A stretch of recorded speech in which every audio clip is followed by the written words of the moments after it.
Good evening, you all, and welcome to the Alirif Tales. The following story might be true, or might not, but either way, it's here to bring your imagination to life.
Legend has it that Don Jaime de Aragon, the last Count of Urgell, called unfortunate, was always involved in an hour of misfortunes and sorrows. The castle of Játiva, in Valencia, was the royal prison of the Crown of Aragon and of such illustrious characters as the Count of Urgell. It was a prison full of black legends fostered by illustrious characters from the 12th to the 16th centuries. Many people of the nobility were deprived of liberty for political or loving reasons between the terrible walls of its dungeon. The so-called dungeon of the Count of Urgell was formed by two rooms. In the first was the body of the god. From it you accessed another much smaller, totally closed underground full of moisture and dark. The only way of communication that existed daily was a small hall made in the wide wall through which supposedly food and drinks were passed to the prisoners.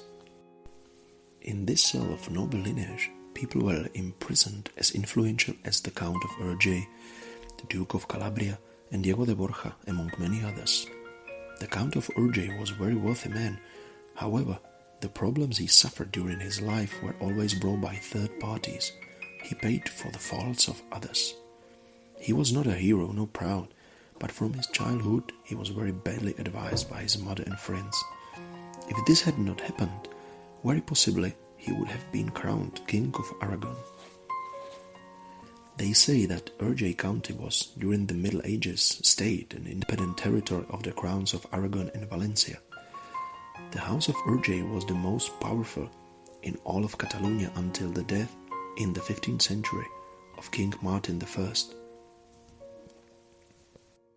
Also, they say that Martin I had an illegitimate son and tried to propose him to be his successor.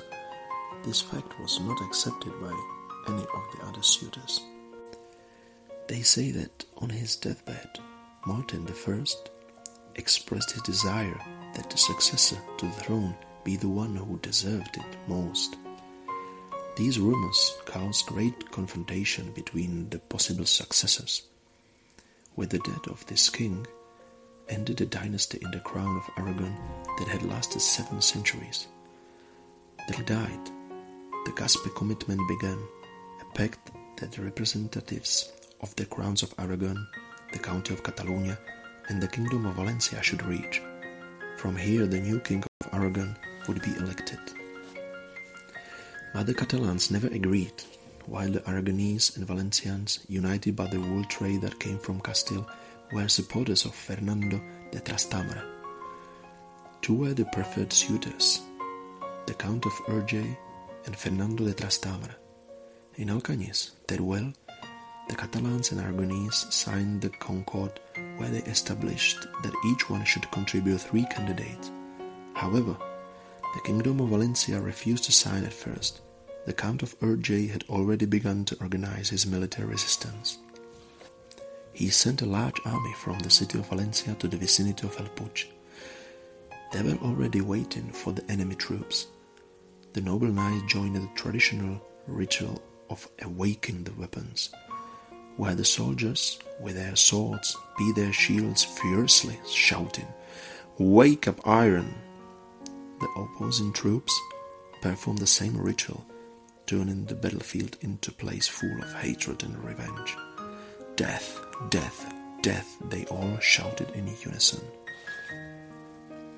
But the troops of the Count of Urgell failed resoundingly, a fact that prevented him from joining the armies of Urgell and Aragon.